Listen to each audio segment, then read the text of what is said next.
Good morning again. I am delighted to be back with you this morning. Reverend Karen wanted me back. Um, for those of you who heard the parable of the solar fountain, um, I've changed the filter 3 times and have not had any problems since. So, just an update.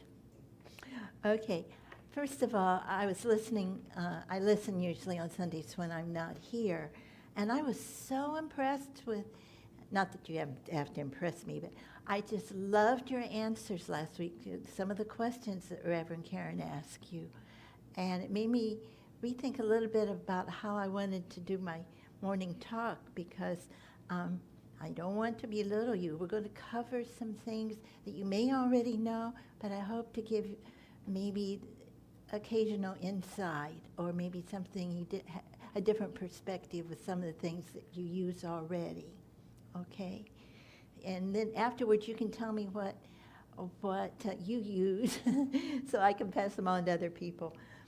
We're talking about letting in more light, letting in more illumination into our daily lives, every little thing in our lives. That's why I like to use the light meditation. Don't leave anything out. And it tunes us all up and makes us feel better, and we have control, because that's the way God is, just waiting to give.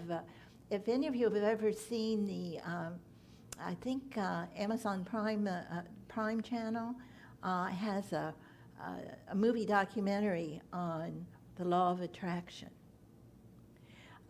It's really good, except they leave out all the spiritual part.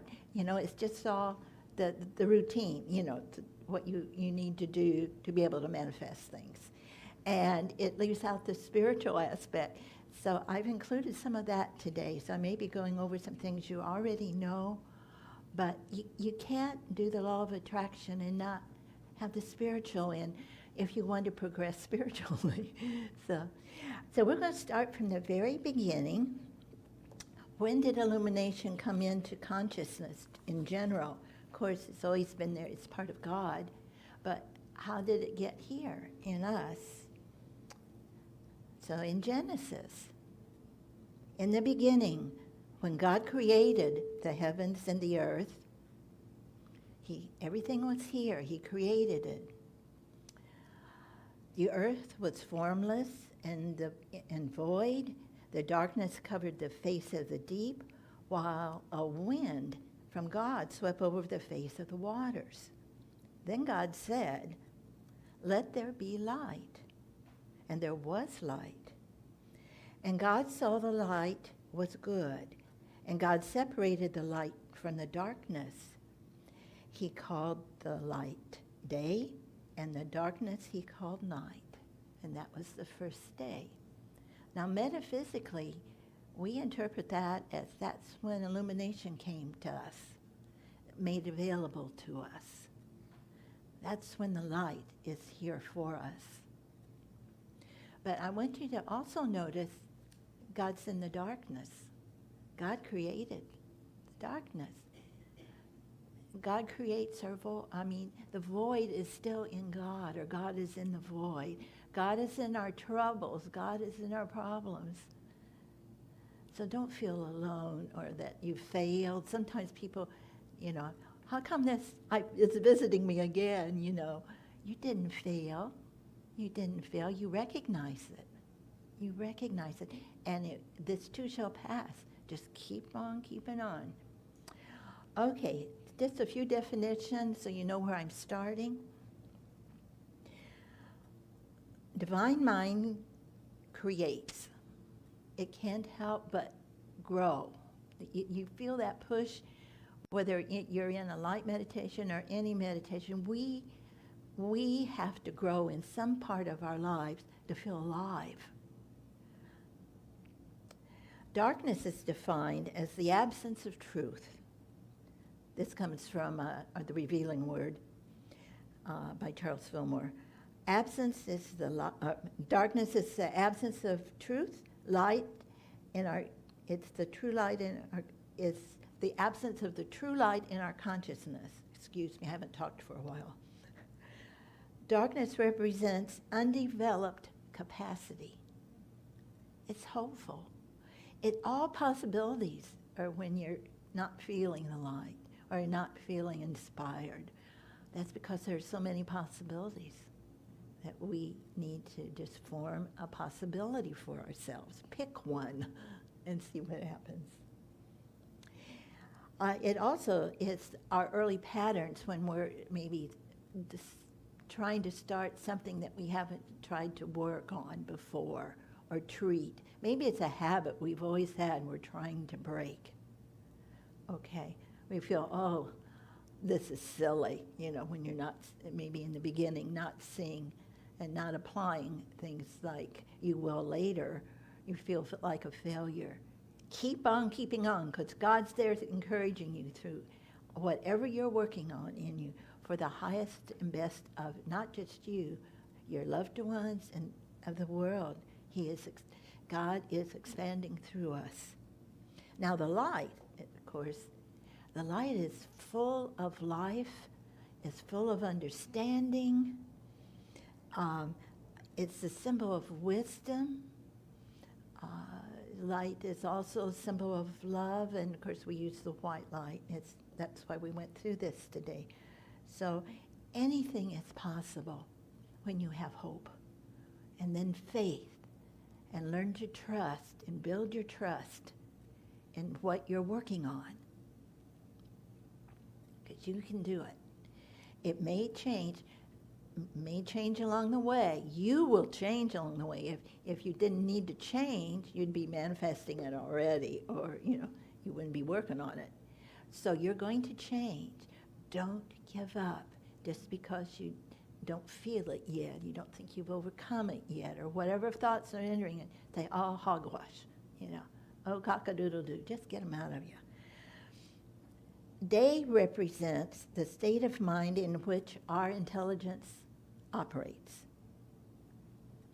That's when we know we are consciously working on things in our mind.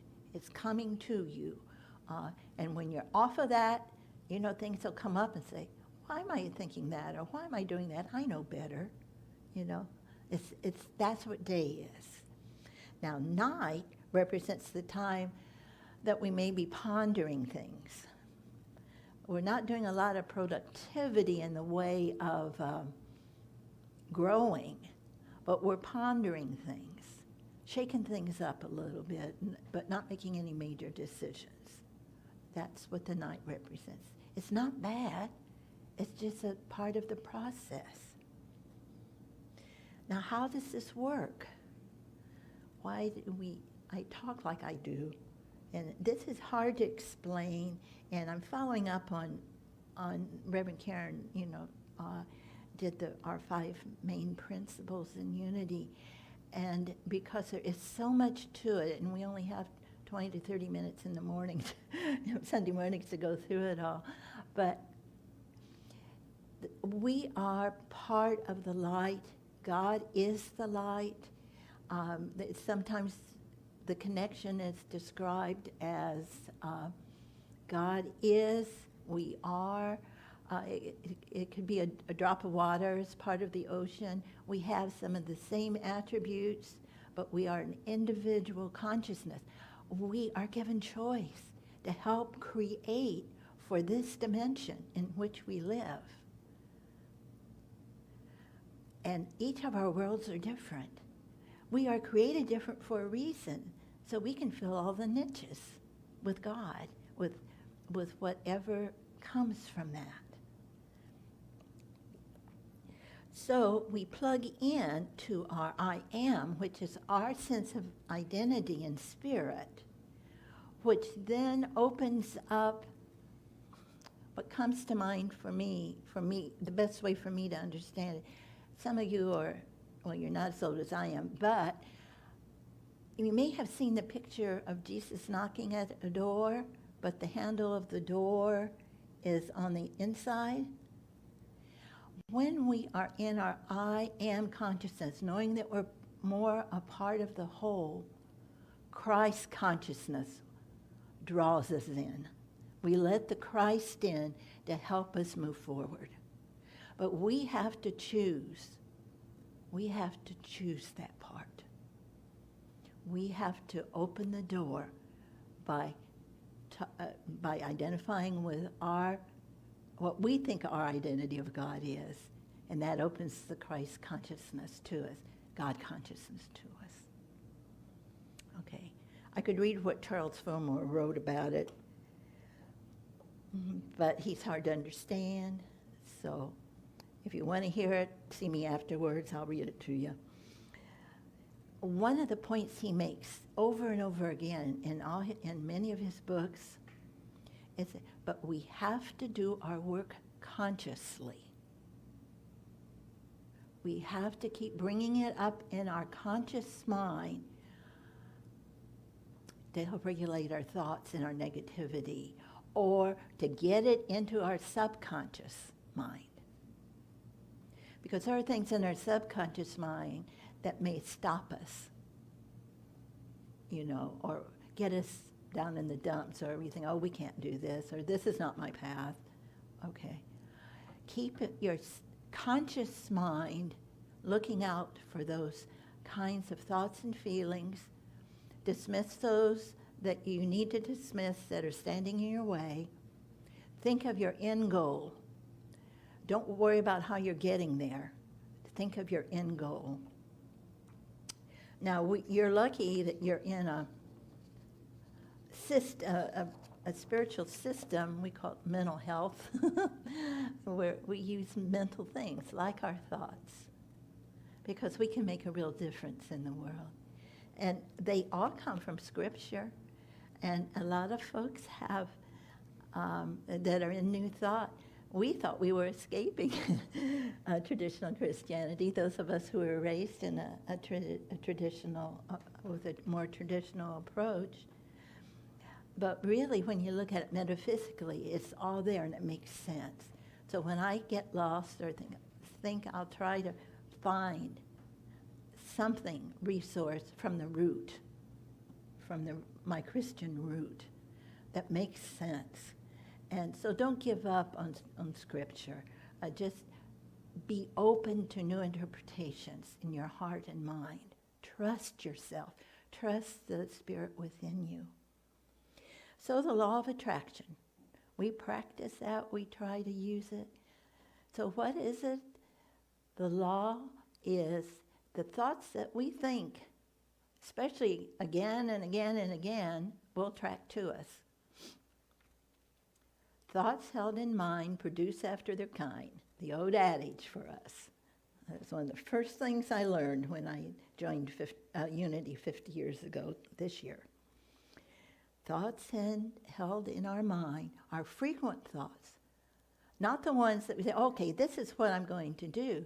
But then you go back to your your routine thoughts, and you find you're not headed that way. When you look at what you're thinking, the buffet. So what you want to do is really watch what you're thinking. And it's not a put down of self, but it is a growth of self when you can recognize what you're thinking that's putting obstacles in your ways of your goal. Maybe your goal is to have a beautiful day. So you get up and you say, thank you, good morning, God, And then, things don't go quite well, and you think, oh my gosh, I'm out of eggs, don't have breakfast. You think, well, opportunity to find something else, something I haven't eaten for a while. Just keep, but you can notice when you're not in sync with a happy day, when you watch your thoughts, just little things. Because when you can do the littler things, the bigger things get easier too, because you've already set down a pattern. So you've got some of the easier things. So you're all some of you are smiling. You know what I'm talking about. Okay. One of the things you might start trying, it's part of the alpha waves in our brain that can help you start programming green stoplights. start programming parking spaces. But you got to do it before you start. I mean, like, you can't program, well, some of us do. Like, I can program every stoplight from my home to the church. I have been practicing parking places. My husband was really good at that. His legs were paralyzed from an accident, and so he was really good. We could pull up to any parking lot that was just packed. Somebody'd pull up, and he'd just pull in. And so I learned to trust that on parking spots, and I do better. I do best at stoplights. Okay, so to practice things that you want in your life. Okay, and again, it makes the bigger things easy. Think of the positive outcome. Now, what makes it even more real and easier to come is when you picture the end result, and not just picture it, but I want you to feel the feelings, and what's that going to mean in your life when that's accomplished? Like at the end of the day, that perfect day, I could see where I needed to adjust, but I also feel good that of the work I did that day. You know, so that's why I keep going. Things get harder sometimes, but keep it in your conscious mind, focus on your end result, feel it with everything you've got. Don't give up. Keep on keeping on. Oh, let's see. Some of the things you might try, and I'm sure you've heard a lot of them, are treasure mapping, meditation, of course. When you're trying to get rid of the negativities, some of the things that are stopping you from believing or strengthening your thought process is laugh at it. Humor is a wonderful way of dissolving negativity. It's the opposite. Another positive thought, once it goes, say a positive thought, put it in its place. Singing can take it away. Oh, loo, loo, loo, you know. Laughter, just laugh at it. Don't take it so seriously. Plus, you don't want to give it energy. You want it to dissipate. You want it to go away. So don't give up. Okay, it is a process. Know what you want. Ask God to help you, which I learned. Believe it is yours. You can think it. I can't think the things you think. We might have similar goals, but only you can think the things you want. Believe it is yours, and it is yours. It's like driving, let's say you're going to leave Augusta, and let's say you're going to go out to Phoenix, Arizona area and watch the hot air balloon. You know, how they do the races or something. Something you really want to do. But you're driving, okay? And then it gets night, and you know where you're going, but you only have the light of your headlights to guide you just a few feet ahead. But you know where you're headed, and it's something you want. So keep going, even if you don't know where the next step is. And it may not be what you expect if you try to anticipate. So just let it be, and it'll come when you need it. And the other tip is when we're working the law of attraction on others, we think, but it's really on ourselves, or with a situation with another person, the attributes that you see God as, see that other person with. There should be no difference.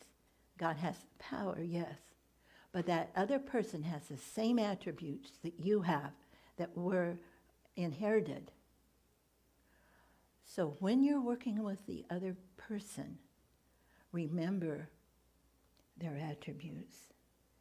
that are the same as God's. However you think of God, whatever words you use, put that on the other person, because that's God in his world, or her world. Do you understand that? Sometimes because we're angry at someone, or someone hurt us, or we have unforgiveness, know that person. Again, the old adage is, see others like you want to be seen and treated. See them in the light of God. And it makes it easier. You don't know what. Some people, they want to work on their unforgiveness. I did uh-oh. Where am I?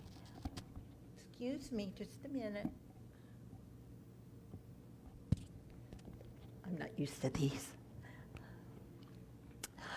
I did a workshop at Harvard on forgiveness, and they had a lot of statistics and things like that. And there are people who don't want to give up that unforgiveness, that hatred for an individual, but they talk as if they do, and they don't. Now, the one adage, I knew I'd have too much material. The one thing I have to add to this is love. Because God is love, and we all are love in this, love comes in many forms. Again, love is the English word from a Greek word, from three Greek words. Eros, which is the sensual type of love. There's philia, which is the brotherly love we have for one another, sisterly love these days.